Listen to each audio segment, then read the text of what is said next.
Hello guys and welcome back to George Basic Script and Finance. In this video tutorial, I will show you how to fix Shopify your connection is not private.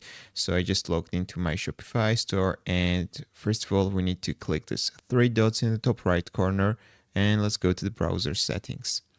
In the top you will see this search bar. You need to write delete browsing data. And you will see this result, delayed browsing data right here. Click it and you can untick the first one, which is browsing history. We are not interested in browsing history. So let's choose the time range, all time, and we need to make sure that these two are ticked. Cookies and other site data, cached images and files. Guys, we need to delete both of them.